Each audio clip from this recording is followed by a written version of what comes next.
Humph, someone like you isn't fit for such a big business deal. Leave it to me. After my first big opportunity was snatched away by Mike, I stood there dumbfounded. What's this? Clearly underprepared. How could you even think of negotiating with our company like this? Despite my sleepless nights preparing for this negotiation, it all seemed to be in vain. I bit my lip and gently touched the watch that was my father's keepsake. Hey, that watch is. The president, Mr. Smith's eyes widened. This became my turning point. My name is James. Raised by a single father, my mother had passed away when I was very young. But my father made up for her absence by showering me with love, so I never felt lonely or dissatisfied.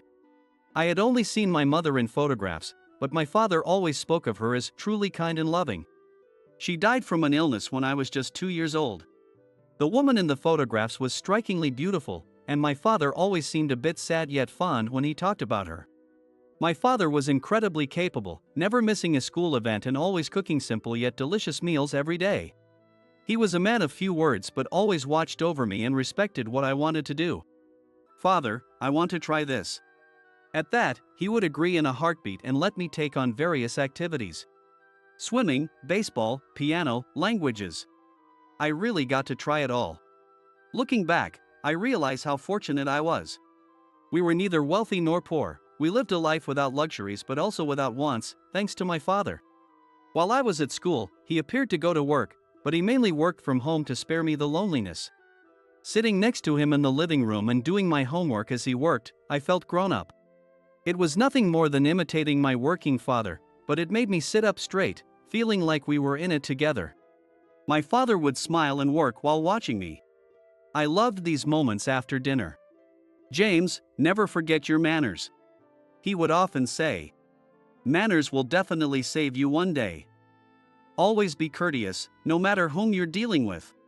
This was something he emphasized time and again, and indeed, he was always gentle and polite with everyone.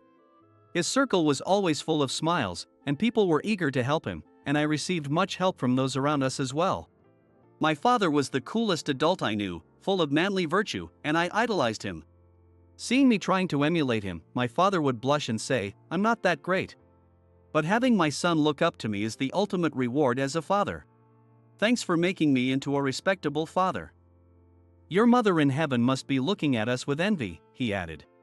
There was only one time my father hit me. In elementary school, a classmate mocked me for being from a single-parent home and insulted my father as well. Angered, I retaliated against the classmate. When my teacher told my father, he slapped me hard across the face. Tears brimming in his eyes. It was the first and last time I saw my father cry or hit me. Seeing me, Mrs. Miller hurriedly intervened. James loves you very much and just lost his temper because his friend made fun of you. I've already settled things with the other child's parents. Is that so? You were defending me. But listen, James, never do this again. Understand, my father firmly cautioned me. Then apologized deeply to Mrs. Miller and the other parents and silently led me away by the hand. I still remember that day. On the way home, my father gripped my hand painfully tight and said softly, James, I'm sorry. Not having your mother must have made things hard for you. I always saw my father as a towering figure, but on that day, he seemed a bit smaller. And I vowed never to retaliate against any injustices from then on. By adhering to my father's teachings and treating everyone with respect and courtesy, most injustices eventually disappeared. Indeed, by being courteous, my reputation among seniors and teachers improved, and things began to work in my favor. I started to understand why there were always smiles around my father and why everyone was willing to help us. James is such a hard worker and always tries his best, which makes us want to support him, my teachers and seniors would say, helping me to have a pleasant life as a middle school student. During the summer break, just as I was about to enter high school, my father passed away. It was a traffic accident on the way home. Despite having seen him off as usual that morning, I didn't know what to do when my father returned home in such a changed state. Suddenly, I felt as if I was left alone in the world. Everything before me went dark. The only thing left in my hands was the watch my father always wore with care. James, this is a one-of-a-kind watch given to me by a comrade in arms, he had said. He always looked at it with a smile and promised to give it to me when I became an adult. "Dad, when I become an adult, I'll wear this watch with care," I had promised. It was routine to carefully wipe it down before going to school every day. During my 3 years in high school, I managed to get by with various part-time jobs.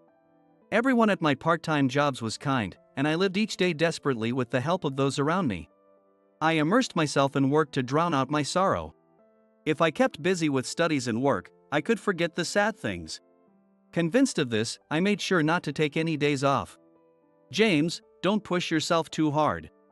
Emily, who had known me since childhood and lived next door, would say worriedly as she sometimes brought over homemade dishes. "Emily, thank you. I'm fine. I enjoy both my job and my studies," I would reply. "Is that so?" Emily would look at me worriedly. To her eyes, I probably looked pitiful. Back then, I was putting on a brave face, but in reality, I was still dragging along the sadness of losing my father. It would be a lie to say I wasn't envious of my friends who played with friends or were devoted to sports. But I was desperate to live, and until I could be proud in front of my father. I vowed to the watch that I wouldn't complain and kept pushing myself in both my studies and jobs. I realized that attending college was out of the question, so I wanted to study as much as possible here. My father, who had only graduated high school, sometimes expressed a slight regret about not attending college. "James, do you like studying?" Not particularly, but learning new things is fun." Young me answered, and my father, smiling, continued. "When you become an adult, you might not be able to study even if you want to." I regret not studying a bit more seriously when I was a student. That was a bit difficult for me as an elementary school student to understand, but now that my father was gone, going to college seemed difficult. Now in high school, this might be my last chance to really learn. "James, are you planning to work after graduation?"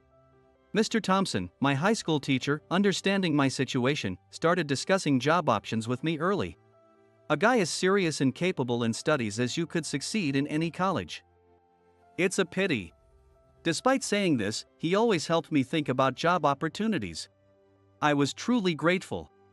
I cherished the kindness from those around me and lived each day to the fullest. Gradually, instead of dwelling on my grief, I became motivated to live in a way that wouldn't disgrace my father. The words I spoke to the picture of my father and mother became more and more forward-looking. With help from those around me, I landed a job at a company that seemed too good for a high school graduate. I must do well and not disgrace those who helped me get here. "Dad, I'm taking the watch with me." On the first day at the company, I took the keepsake watch and wore it. From that day on, I worked desperately every day with my father's watch as my talisman. "Hey, you, the high school grad. Handle this." My supervisor, Mike, would carelessly throw documents onto my desk, which I carefully organized and reviewed. The work environment wasn't bad. Except for this supervisor. Everyone else instructed me politely, treating me as a full-fledged employee without favoritism despite my high school diploma. Although it was challenging at first, it was truly gratifying to be given real responsibilities and not be looked down upon as just a high school graduate. Only Mike never recognized me as a full-fledged employee, always assigning me menial tasks. It was just the beginning, I thought. For now, I must endure. I truly believed that someday Mike would recognize me. With that belief, I obeyed even Mike. Indeed, Mike always topped the sales charts and was deeply trusted by the front office. He was capable at his job, and I thought I could learn something from him, so I persisted without getting discouraged. "Hey, high school grad. Why are you even in this company?" Every day, like clockwork, Mike would hurl insults at me. Indeed, this company mostly employed college graduates, and the number of high school grads like myself could be counted on one hand. And one by one, unable to withstand Mike's bullying, they would leave. I could sometimes hear the office ladies whispering, "Did you hear? Another high school kid quit." "Yeah, it's Mike, right? He looks down on everyone because he's from a prestigious school." The last one who quit was a college grad too, but not from a very prestigious one, and he really gave it to her. "You're either elite or you don't belong here," Mike would say, currying favor with the bosses but being cruel to those he considered beneath him. "James, it's amazing how you can stand him. I just can't handle it anymore." a college-educated coworker said before quitting. Within less than 6 months, all my peers had quit, and I was the only one left. Ha, tough little guy. At least you've got grit. Mike would snort disdainfully, continuing to assign me menial tasks and snide remarks, but as I endured and handled them, my reputation among others began to grow. James, want to try handling this task? I think you're ready for it now, someone suggested. James, want to come along on this deal? It'll be a great experience for you, another offered. Gradually, I was entrusted with bigger responsibilities and allowed to accompany on major negotiations, getting direct exposure and learning opportunities. However, somehow I always ended up being replaced midway through these tasks. At first, I thought it was due to my own inadequacies and seriously reflected on what might have gone wrong. But as Mike frequently ended up taking over, I began to feel something was off. Surely not. The unpleasant thought crossed my mind, but there was no proof. It could just be a coincidence. Perhaps I truly was lacking, and Mike was just cleaning up after me. I shook my head, dismissing the troubling thoughts. Indeed, Mike was unpleasant. But blaming my shortcomings on others wouldn't help me grow. I continued to focus on self-improvement with a positive attitude. I motivated myself with the goal of someday handling an entire negotiation on my own from start to finish. James, this is a crucial deal for the company. Can I entrust it to you? One day, 5 years after I joined the company, President, Mr. Carter directly assigned me a significant negotiation. Yes. I'll do my utmost. This was certainly my turning point. I spared no effort in my preparations, working tirelessly to approach the negotiation well prepared. I communicated thoroughly with the sales representative, ensuring the materials were clear and comprehensive to avoid any oversights. Wow, James. You're doing even better than I taught you. As I prepared with guidance and advice from many, the day of the negotiation finally arrived. A kid like you handling such a big deal? You're in over your head. Step aside, Mike said, taking the materials I had prepared. Then he reported to Mr. Carter, I'm concerned about relying solely on him, so I'll accompany him. And it was decided that Mike would join the negotiation. This gave me an uneasy feeling. The unpleasant scenario that had once crossed my mind was about to become reality. On the day of the negotiation, Mike and I headed to the meeting in a taxi together. Despite the significance of what we were about to undertake, the ride was silent throughout. Hey, high school grad, I'll handle this. Just watch and learn, Mike said tersely before entering the conference room. Inside, the president, Mr. Smith, was waiting. As the negotiation progressed, Mike took charge of the conversation. However, he began deviating from the materials, and the discussion became disjointed, never quite coming together. The conversation veered off in directions I hadn't intended, and I didn't get a chance to speak at all. Seeing the increasingly grim expressions of the people from the client company, I clenched my jaw in frustration. It felt as though all my efforts had been wasted, leaving me feeling helpless. Driven by his panic at the disarray, Mike's discourse strayed further from the core issues. Amidst deep sighs and bored tapping on the table, Mike's verbose talking turned him into a virtual jester. Really, what is this? It seems this negotiation was a waste of time.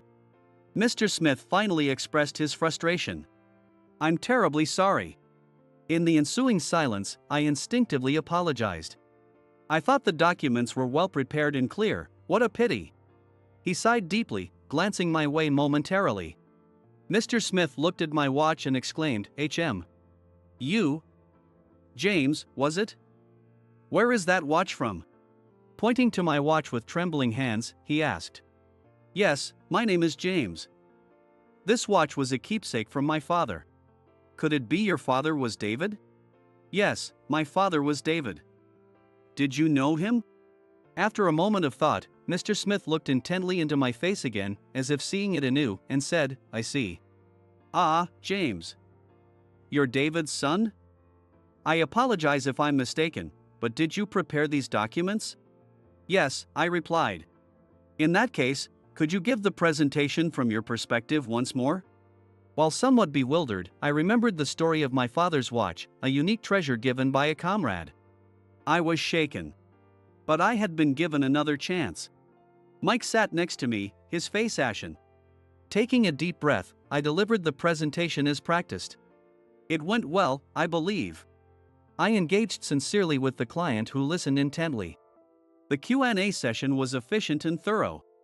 As I concluded the presentation filled with a sense of achievement, Mike clicked his tongue softly, looking at me with displeasure. Mr. Smith approached with applause, extending his hand for a handshake. Well done, you put together a solid presentation. Thank you very much. I shook hands with Mr. Smith, and we successfully sealed the deal.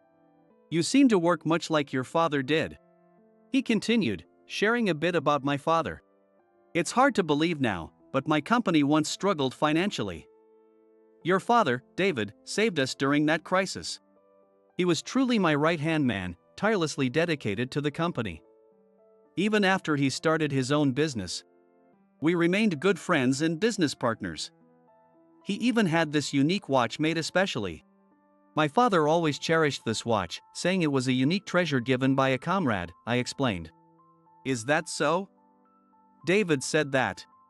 Mr. Smith held back tears. We truly lost a great man. A brief silence enveloped us. Let's have dinner together sometime soon, he suggested, and with that, we left his company. Upon returning to our company, I learned that Mike had already reported to Mr. Carter. It's good I was there. I managed to secure the deal. It seems he is still not quite ready to handle such responsibilities alone. I will take over this project. I couldn't believe my ears. Mr. Carter also said, if that's the case, let's leave it to Mike. You really did well. The uneasy feeling I had experienced wasn't just my imagination. When my suspicions turned into certainty, Mike was smirking. You think I'd actually let someone like you take the credit? He whispered snidely as he passed by. Perhaps it was too soon for James. Mr. Carter said, looking disappointed. I could only stand there, dumbfounded. After finishing his report, a colleague rushed over. Hey! What's going on? Why is that project credited to Mike? All I could do was give a weak smile. That guy. My colleague muttered bitterly before walking away. It seemed I wasn't the only victim. Despite everything, Mike continued to go out on business deals, further enhancing his sales performance. I had come to understand his scheme. Mike, why do you go to such lengths? I confronted him. Ha! It's too much for a high school grad like you. I'm cleaning up after you, and you're acting all high and mighty? So, every time the project was handed over to you midway, was it all for that? Mike laughed through his nose without a hint of shame. What can a useless high school grad do? Just stick to the menial tasks. He waved his hand dismissively and walked away. Frustrated, I punched the wall. Why hadn't I noticed before? No, I had noticed, but I had chosen to ignore it. After that, no significant deals came my way. I grew increasingly disillusioned with the endless trivial tasks. Hey James, you've been called to the reception room. There's a visitor, you better hurry. One day, after being informed by a senior colleague, I rushed to the reception room. When I entered the reception room after knocking, there were Mr. Carter, Mr. Smith, and a pale-faced Mike. I apologize for keeping you waiting, Mr. Smith, it's been a while, I said. Mr. Smith, who had a somewhat angry expression, softened a bit when he saw me. James. It's been a while. I heard you've been ill, how are you feeling now? Ill? I wondered. No, as you can see, I'm quite well, I replied. Mr. Smith nodded and then glanced briefly at Mike. You know, I thought I had agreed to a deal based on your presentation. But after that, only this man Mike came to our company. Mike was trembling. When I asked him, he told me that you had been ill for a while, and the responsibility had been shifted to him, Mr. Smith continued.